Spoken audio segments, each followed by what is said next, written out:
आरोग्यं धनसम्पदा शत्रुबुद्धिविनाशः दीपज्योति नमोस्तुते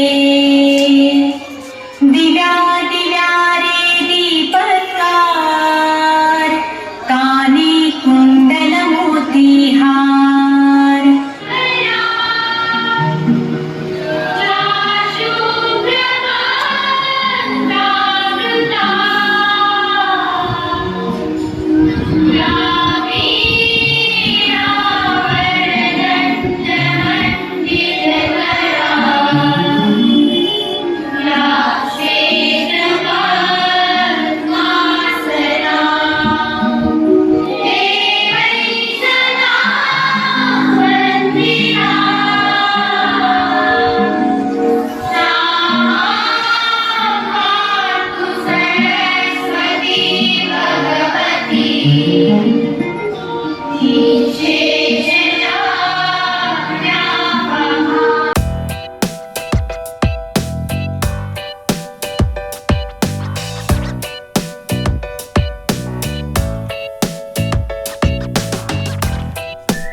ધોરણ 8 માં દીક્ષાંત સમારોહની અંદર અત્રે ઉપસ્થિત આપણી શાળાના હંમેશા માટે વામા સાહેબની શીખાયેલા ભરતભાઈ દેવડા સાહેબ, આપણા મહેમાન ટૂંક જ સમયમાં આપણી વચ્ચે ઉપસ્થિત થાય છે એવા ભૂરાભાઈ મકવાણવાળા, સરસ મજાનો નાસ્તો કર્યો ને બધાએ? પૌવા ખાધા ને હમણાં? ગુરાભાઈ ભગવાન વાળા આપણને હર હંમેશા માટે બાળકોને સરસ મજાના 15મી ઓગસ્ટ હોય કે 26મી જાન્યુઆરી હોય કે કોઈ અવારનવાર કોઈ પ્રસંગ હોય તો એ સમયની અંદર આપણને સરસ મજાના નાસ્તો કરાવે છે. એવા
શરૂઆતથી લઈને અત્યાર સુધીનો પળે પળ મારી યાદમાં છે.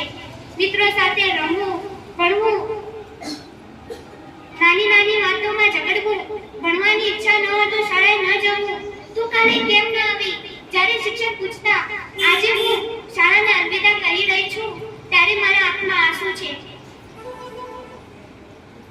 મિત્રો, હું તમને કહેવા માંગુ છું કે આપણે આપણા શાળાની જીવનની સારી સારી યાદો આપણે સાથે લઈ જવાની છે અને શાળાએ આપણને મોટા કર્યા છે. આપણા શિક્ષકોએ આપણા જીવનને એક સારો આકાર આપ્યો છે. હું દિલથી આભાર માનીશ કે જ્યારે શાળામાં આવ્યા હતા ત્યારે રડતા રડતા આવ્યા હતા અને જ્યારે શાળાને અલવિદા કહી રહ્યા છીએ ત્યારે પણ આંખમાં આંસુ છે. બે પંક્તિઓ કહેવા માંગીશ કે जिस दिन को हम नहीं चाहते थे, जिस दिन को हम नहीं चाहते थे, वह आखिर आ गया है. हमारी खुशियों के पल मीठी कड़वी यादें अपने संग ले जा रहा है. આવી શાળાની સુંદર પળો અને તમારો પ્રેમ, તમારી લાગણી હંમેશા મારી સાથે રહેશે. હું તમારા ઉજ્જવળ ભવિષ્યની શુભકામના આપું છું.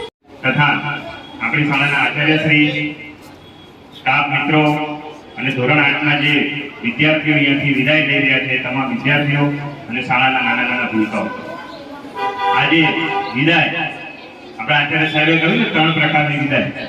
એમાં જે પહેલા પ્રકારની વિદાય અહીંયાથી આગળ આપણે આજે યોજાઈ રહી છે તો વિદાય 10મી જ વિદાય હોય.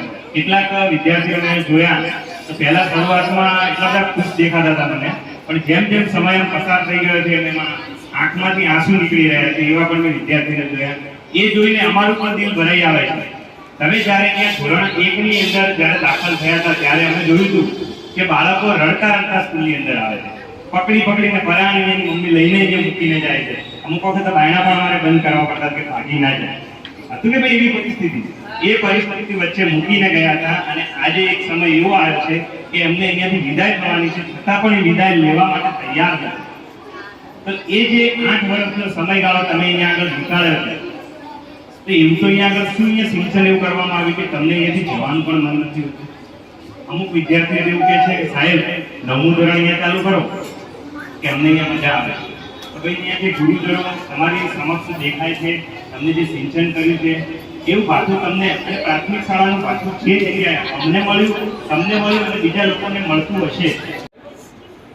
મેન વસ્તુ એ કહેવાની કે તમને મગજમાં એવું હોય કે આવા શિક્ષક નહીં મળે, આવા કોઈ પણ તમારા પર પ્રિય શિક્ષક હોય તો તમને મગજમાં એમ થતું હોય કે મને આવા ફરીથી શિક્ષક મળશે કે કેમ, પણ એવું નથી કે તમને જ એવું થાય છે, પણ અમને પણ એવું થાય છે કે આવા બાળકો બીજા મળશે કે નહીં મળે. ફરીથી આવા બાળકો એનો પ્રશ્ન પણ અમારા મગજમાં હોય. બીજું હું વધારે કંઈ નહીં કહું. આજના બાળકો તમને ખૂબ આનંદ થયો. આવા આજના મુખ્ય મહેમાન તરીકે ભુરાભાઈ, આચાર્ય શ્રી ભીડભાઈ, રાજાભાઈ, શિક્ષકો, સાહેબો, બહેનો, તમને ખૂબ આજે આનંદ થયો કે તમે આજે વિદાય લો છો. તમે વિદાય એવો લો છો કે 8મા માંથી તમે 9મા જો છો. એટલે તમને કેટલી ભગવાનને પ્રાર્થના કરીએ કે તમે આજે ખૂબ હોશિયાર થો અને ખૂબ પ્રગતિ કરી અને હમણાં સ્કૂલમાં તમે ખૂબ આગળ વધો એવી તમને ખૂબ પ્રગતિ કરો. બહુ સરસ મજાની શાંતિ રાખી છે તો થોડી આગળ પણ રાખીશું. શાળાને એક સુંદર ભેટ આપી છે. આપણે અહીંયા સ્ટેજ ઉપર જોઈ શકીએ છીએ તમામ વિદ્યાર્થીઓ તાળીઓથી વધાવી દીધી આપણા ભેટને. ખૂબ શાળા વતી આજે જે બધી શિક્ષકો વતી કોઈ ફેશનમાં પડવાનું નથી. તમારે વિદ્યાર્થી જ બનવાનું. એક પુસ્તક આદર્શ વિદ્યાર્થી કેવો હોવો જોઈએ એ એક પુસ્તક 8મા ધોરણના બધા બાળકો માટે મળશે. એ મારા તરફથી તમને ભેટમાં આપું છું, પણ વાંચજો અને વિચારજો. એવા 3 પુસ્તકોનો સેટ ગઈકાલે મેં 70 સેટ બનાવ્યા છે. એ 3 પુસ્તકોનો સેટ તમારા